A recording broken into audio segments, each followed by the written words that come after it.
Have you ever walked away from someone, truly let go after giving them your time, your heart, your patience, and they didn't even flinch? No apology, no effort to stop you, no sign they ever really cared. It's one of the most painful experiences, and it leaves you wondering, was any of it even real? You start telling yourself maybe they just didn't value you, that maybe you were the only one who ever really tried. But deep down, something doesn't sit right. I'm Jim Rohn, and in this video, I want to show you a perspective most people never get to see. What actually causes avoidant people to regret losing you, and why that regret almost never shows up while you're still holding on. It doesn't hit them while you're chasing, explaining, hoping. It hits when you stop, when your energy shifts from needing them to choosing you. When you stop trying to be seen and start seeing yourself clearly. That's the moment the emotional current flips. And suddenly, the person who once felt in control starts to feel the void you used to fill. This isn't about playing games or getting revenge. It's about understanding the psychology behind avoidant behavior, and more importantly, reclaiming your peace. Because when you detach, not with bitterness, but with calm and clarity, you change the dynamic, you disrupt the pattern. And that's when regret creeps in, often quietly, often late, but deeply. So, if you've ever asked yourself, do they even miss me, or will they ever regret letting me go? I made this video for you. Make sure to subscribe, tap the notification bell, and leave a comment if you've ever felt stuck in that confusing space between heartbreak and healing. You're not alone. Let's talk about what really happens when you walk away and they finally feel it. Let's talk about something that seems ironic, but is completely true when it comes to avoidantly attached people. They say they want space. They claim they need freedom, independence, no pressure. And for a while, they really believe that.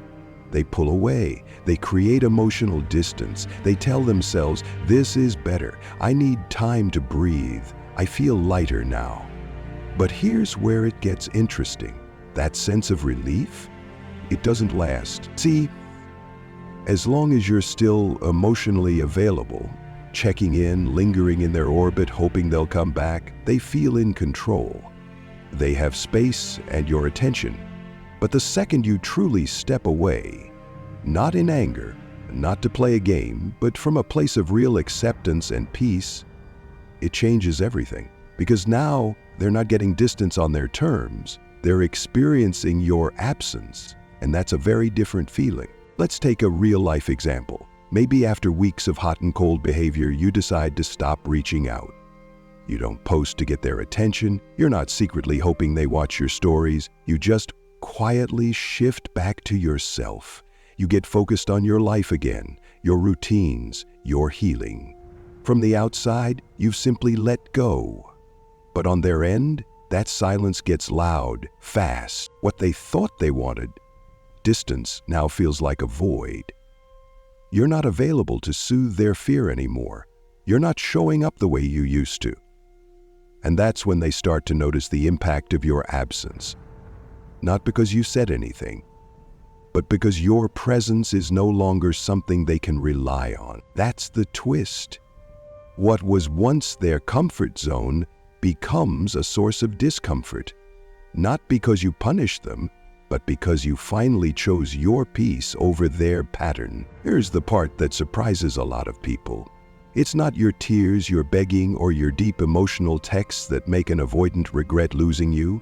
It's not the long messages you sent trying to get closure, or the arguments you had trying to make them understand how much they hurt you. The truth is, those reactions, while completely human, don't usually move an avoidant. In fact, they often make them retreat further. Why? Because to someone with avoidant tendencies, emotion can feel overwhelming. Pressure, no matter how gentle, can feel like a threat. But here's what does shake them. Your calm absence. Your peaceful detachment. The quiet, powerful shift when you stop chasing, stop explaining, and simply live your life without them. When you no longer need them to get it. That's when something inside them begins to shift. Let me give you a real-life example. Say you've stopped contacting them. No texts, no emotional check-ins. You're not trying to get closure, you're not angry, you're just done. You've accepted their limits, stopped trying to change them, and decided to focus on your own growth.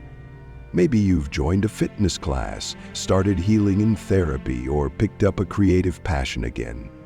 You're smiling more, you feel lighter, and most importantly, you're no longer emotionally orbiting them. From their point of view, this isn't what they expected.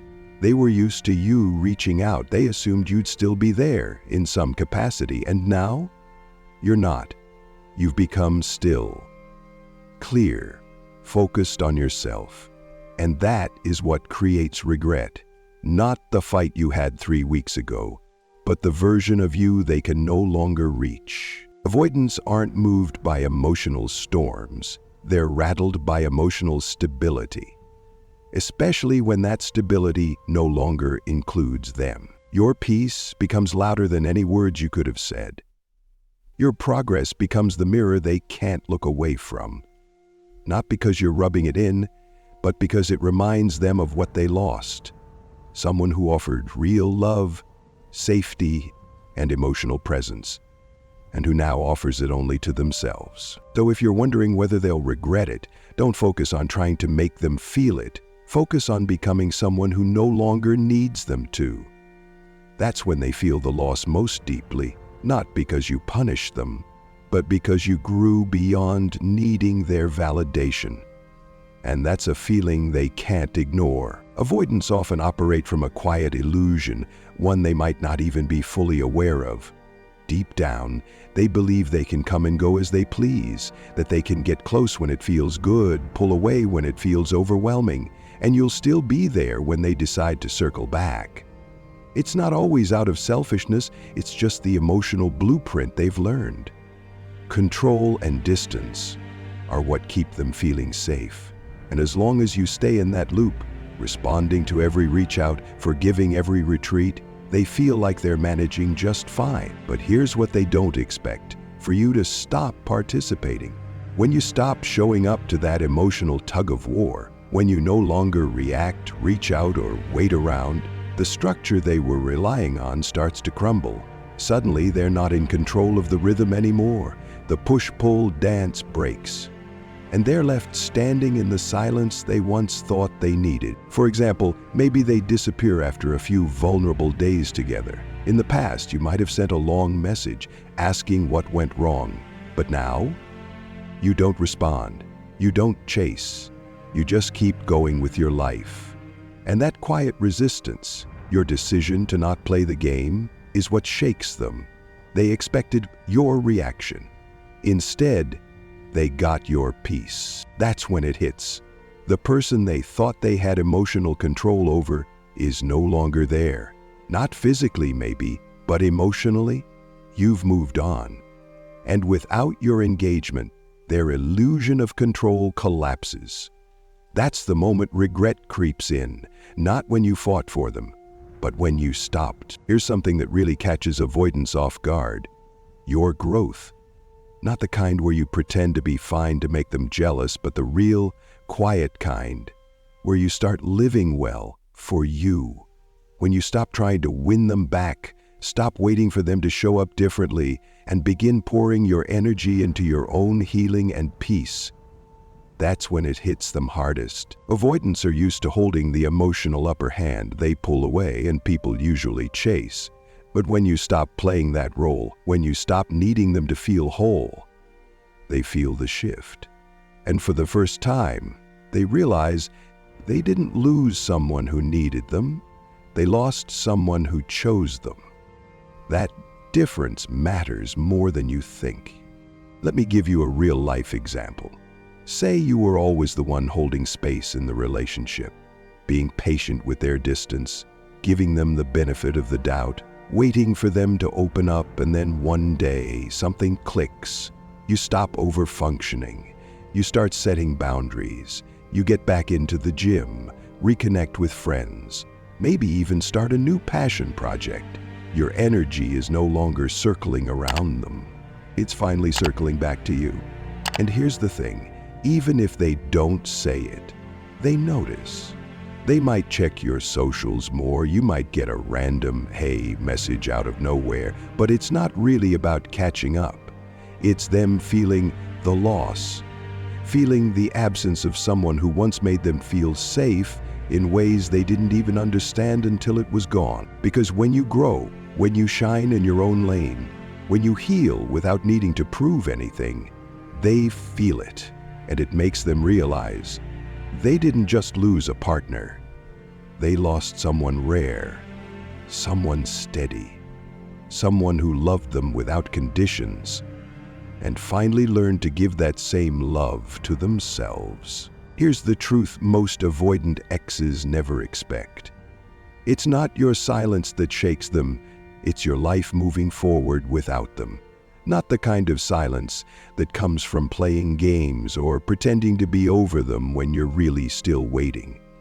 I'm talking about the kind of calm, grounded detachment that comes from healing, from choosing yourself, from no longer needing their attention to feel whole. Avoidants spend a lot of their emotional life avoiding confrontation, not just with others, but with themselves. They avoid feelings, vulnerability, anything that makes them feel exposed. So when someone starts growing, thriving, and moving forward without chasing them, without begging, without even trying to be noticed, that stings. Because for the first time, they're faced with something they've spent a lifetime avoiding, real emotional consequence. Think about it. You used to be the one always showing up. You held space. You forgave the distance. You gave them chance after chance, hoping they'd meet you halfway. And then one day, you just stopped. Not out of bitterness, not to get a reaction, but because you finally understood that you deserved more. And instead of trying to convince them of your worth, you started living like you knew it. You're not posting for attention anymore. You're not checking if they've watched your story. You're not leaving emotional breadcrumbs, hoping they'll follow. You're just living. Maybe you're traveling, deep in your healing, building something new, and you're doing it quietly, without needing to be seen. That's the part that hits hardest. Avoidants don't usually feel the regret when you're trying to hold on. They feel it when they realize you're no longer choosing them. When you were emotionally available, they believed they had time, that you'd always be there, waiting in the background. But when that shifts, when they see you no longer orbiting them, their internal story starts to break down. They realize too late that what they had wasn't just comfort or convenience. It was rare. You weren't just another person trying to get close. You were someone who got them, who stayed present through the highs and lows, who offered love without strings. But now no longer offers that at all. And that realization, that's the real blow to the avoidant ego. Not because you hurt them, but because you stopped needing them. Because your growth became undeniable, and the person they thought they could keep at arm's length became the one they no longer have access to. That's not revenge, that's healing. That's closure on your terms. As we wrap up this video, I want to remind you of something deeply important. The regret an avoidant feels doesn't come when you beg, plead, or chase. It comes when you stop needing to be chosen. When you choose yourself, quietly, consistently, without drama, that's when the shift happens.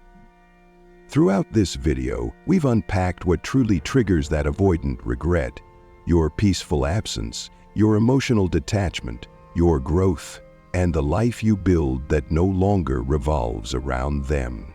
It's not about punishment, it's about healing. And when you step into that healing, you become the living reminder of what they lost. Not because you tried to prove it, but because you embodied it. So if you're in that space right now, rebuilding, letting go, learning to trust yourself again, know this: you're not behind. You're becoming. And the more you focus inward, the less their reaction matters, and the more your peace expands. Thank you so much for spending this time with me. If something in this video spoke to you, I'd love to hear your story. Drop a comment below and share what part resonated most. Your experience matters, and your voice might just help someone else feel seen. And if you want more insight, support, and grounded emotional clarity in your journey, make sure to subscribe, tap the notification bell, and stay connected. You're not alone, and you don't have to navigate healing in the dark. Until next time, keep choosing you, quietly, fully, without apology.